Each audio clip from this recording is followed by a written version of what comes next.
Pô, meu nome é Thiago, mas, cara, quase nunca uso esse nome só para trabalho.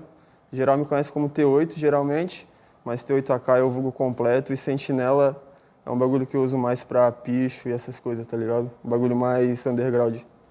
Meu nome é Sara Uriarte, eu sou artista visual, professora e produtora cultural. Eu trabalho na área das artes visuais, com foco em fotografia e performance. E toda a minha atuação enquanto artista, enquanto produtora, enquanto professora é nessas áreas. Eu tenho 31 anos, eu sou natural de Itajaí, aqui de Santa Catarina.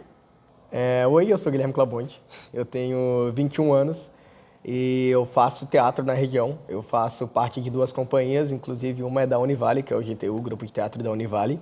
E eu faço parte de alguns outros grupos, como o Coral Univale, eu estou sempre envolvido em produções locais.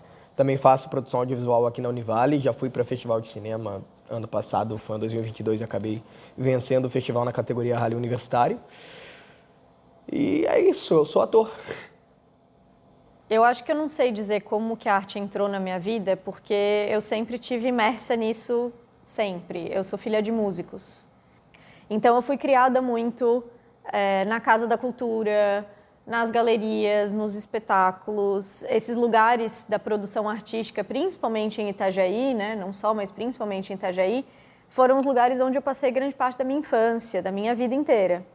Então acho que não teve um momento em que a arte entrou na minha vida, porque eu tô nisso desde sempre, né? O começo disso tudo sempre foi a poesia. Quando eu era menor eu escrevia bastante, porque minha coroa sempre foi uma parada mais hippie, tá ligado? Então a gente sempre ouviu som, ela sempre me falava para eu me expressar mesmo sendo fechadão, então eu escrevia poesia para mim.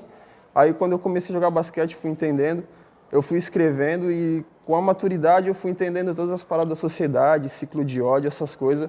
E eu vi que todo o ódio que eu tinha, não era só eu, tá ligado? Era todos os meus manos ao redor, todo mundo, tipo, passava dificuldade, cobrava algum bagulho. Era, tipo, a gente era completamente diferente, mas sofria do mesmo jeito. Daí eu fui, pô, mano, eu posso juntar, tá ligado? Foi que eu comecei a escrever. E eu fui indo, tá ligado? Foi, tipo, um bagulho muito natural, mano. Eu com a música foi muito natural.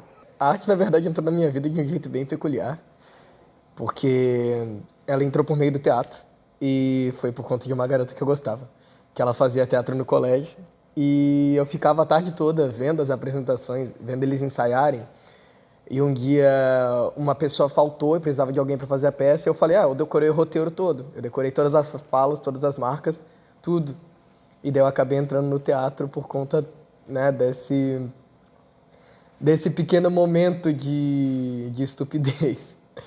Eu comecei a produzir arte por uma necessidade de expressão. Quando eu me via sem conseguir compreender o que eu sentia, eu fazia arte, né? Além de ator, eu sou escritor também e compositor e, né, eu me envolvo com o máximo possível de arte que eu consigo. Quando eu percebi a potência que tinha fazer arte, né, o que causava nas pessoas, o brilho que eu conseguia sentir, sempre apresentei muitas peças infantis. Então, quando eu via as crianças felizes rindo, né, de mim, era muito mágico, assim. E eu decidi que eu queria trabalhar com arte, porque era o que eu conhecia e foi o que eu fiz a vida inteira. E daí eu comecei a procurar o que tinha. Eu sempre gostei de estudar, eu tinha muita vontade de fazer uma graduação. Então, assim, eu entrei na fotografia talvez um pouco por acaso.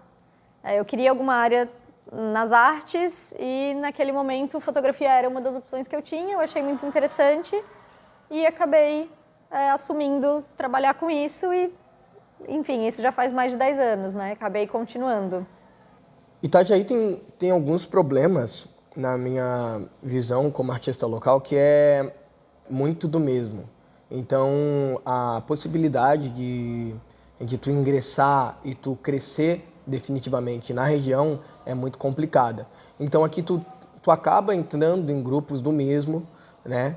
Para poder tentar crescer de alguma forma, mas de certa forma há um certo boicote, né? Então, grupos novos, eles acabam sendo cortados, né? Por conta dessa panelinha, digamos assim, que se formou. E isso é um pouco preocupante. A arte na cidade acaba entrando, né, em um descaso, né? A gente não tem sangue novo fervendo. a cena de rap aqui em Itajaí, tu conhece algum MC? É inexistente, tá ligado? E, geralmente as bancas que tem, os caras que tem, eles querem ficar só na deles. Eles querem crescer, mas querem crescer sozinho, que é bem difícil, tá ligado? Então a própria cena do rap de Itajaí se mata, tá ligado? De uns anos pra cá, mais ou menos de uns 10 anos pra cá, se organizaram muitas coisas nas artes visuais em Itajaí.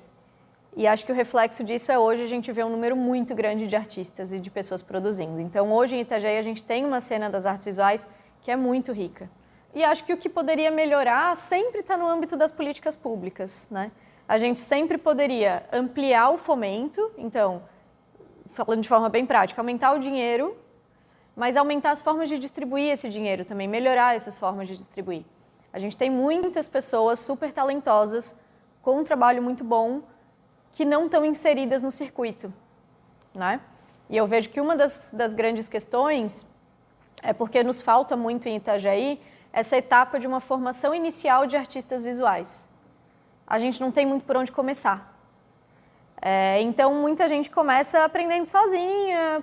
Eu gosto de desenhar, eu começo a assistir uns vídeos no YouTube, eu vou melhorando. De repente, eu tenho uma baita técnica, eu sou muito boa no que eu faço e eu não sei por onde circular esse trabalho, né? Eu acho que se a gente tivesse, não necessariamente um conservatório, né, por exemplo, porque acho que esse para as artes visuais já é um modelo um tanto antigo, mas o que hoje alguns cursos do Programa Arte nos Bairros acabam suprindo, cursos de iniciação, mas a gente precisaria ter isso de forma mais contínua, de forma mais estruturada, para que as pessoas possam começar a se envolver, porque também ninguém tropeça algum dia e cai numa performance, né? Ninguém começa a estudar performance do nada. Precisa ter algum contato com alguma coisa antes. Então, acho que esse cenário, assim, para artistas jovens, onde começar a circular, talvez seja um dos principais focos de melhoria, que daria uma reverberação maior, assim, no circuito geral, sabe? Cara, Porto Palace, na real, foi um processo bem demorado, porque, na real, para existir o Porto Palace, teve que existir o Posto 01, para existir o Posto 01 existiu o Enquadra, tá ligado? Foi todo um processo, por exemplo, o Enquadra era a minha banca com a galera que jogava basquete, tanto por isso, Enquadra, tá ligado? O nome era só MC que jogava basquete e fazia som. Aí nisso eu conheci o Pedro, tá ligado? Que é meu sócio, que é o Chueire, que ele fazia clipe na época. Aí então eu contratei ele para fazer o clipe, a gente fez o clipe, começou a parceria, nós se conheceu, trocou vivência e nisso veio o Posto 01. Aí, a gente conversando, a gente queria profissionalizar isso, que foi o Porto Palace, que é uma união de artistas que a gente está conseguindo manter aí bem forte. Ela quer dançar como se fosse um filme, baby, olha pra mim e dança. Eu te revelo como se fosse um filme, então avança. Começou, tipo, gravando no estúdio de um cara que aprendeu tudo pelo YouTube, tá ligado? A gente gravou a primeira música aí. E faz 2 semanas a gente foi pra São Paulo só pra gravar, tá ligado? A gente gravou num estúdio fechado, com vários caras. Dentro do céu, só vem a chuva do trago no veneno, a cinza deixa a roupa suja. Cuidado essa parte, mano. Trocamos a vivência de ter o rolê, a gente foi lá, gravou um clipe lá também.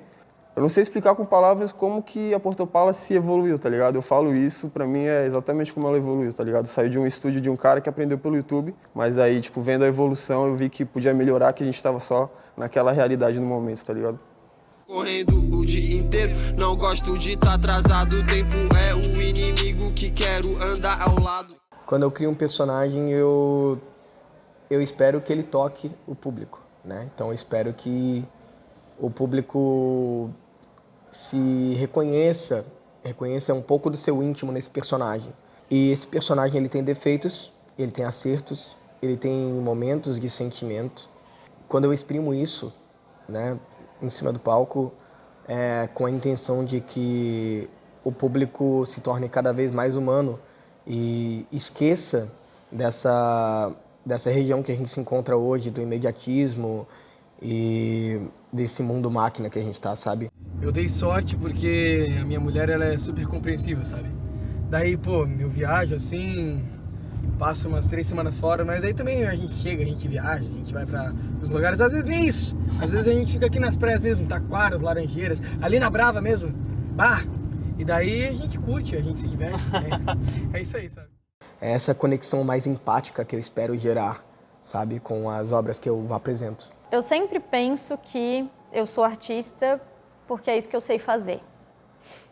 Parece muito prático, né? Mas assim, para mim ser artista e ser professora são as formas que eu tenho de existir no mundo, de conversar com as pessoas sobre as coisas que me interessam, de ouvir, de trocar. É a minha forma de comunicação, basicamente, né? Eu acho que eu até não me imagino fazendo outra coisa porque foi isso que eu fui construindo, assim, né? Eu acho que toda vez que a gente investe muito em algo, a gente vai melhorando a nossa forma de fazer aquilo, e acho que hoje eu me comunico muito bem a partir da fotografia, da performance, da escrita, que são os lugares onde eu transito.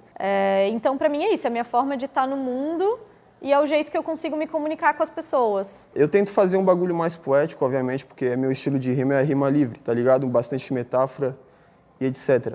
Mas, tipo, mesmo nisso, as pessoas que eu quero que entendam, entendem, tá ligado? Isso que mais me motiva a ver. Pô, eu tô no caminho, tá ligado? Eu não sei qual caminho que eu tô, mas eu tô no caminho que eu quero, mano. Daí é isso que me motiva a expressar. Alguns anos atrás, é bonito pensar isso, né? De ser uma artista mulher em Itajaí. Alguns anos atrás, essa era uma das questões centrais da minha pesquisa. Eu continuo pesquisando muito isso. Mas hoje eu já fico muito tranquila de dizer que eu não preciso mais encabeçar essa discussão nas artes visuais em Itajaí, porque a gente já tem muitas mulheres.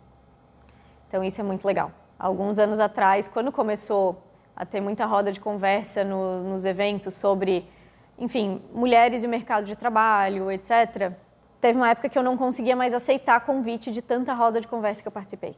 E hoje em dia isso não acontece mais, porque hoje em dia tem muitas mulheres, então dá para chamar várias de nós. Eu posso falar que é trabalho, mas não é só trabalho, né? Não significa só estar contribuindo com a sociedade de uma forma trabalhista, não é. Significa viver, assim, sabe? A arte tem muito disso, tem essa conexão com a vida, mas o teatro ele te coloca em uma situação muito específica, onde você se vê sendo o outro e você compreende melhor o outro a partir da visão do outro. Então, eu acho que o teatro, quando eu estou realizando meu ofício, é a arte de compreensão. Eu vejo que eu estou conseguindo falar, eu sei que eu tenho muito para aprender ainda, com certeza, mas eu vejo que eu estou conseguindo falar umas paradas que eu sinto que quase todo humano sente, tá ligado? E estou passando isso, mano. O que eu vejo do retorno da minha arte, eu vejo na rua, tá ligado? Quem decide assumir profissionalmente uma carreira artística entende que está trabalhando numa área extremamente precarizada. Eu não julgo quem tem muito medo de começar ou de não entender uma possibilidade profissional numa carreira artística, porque realmente é muito difícil.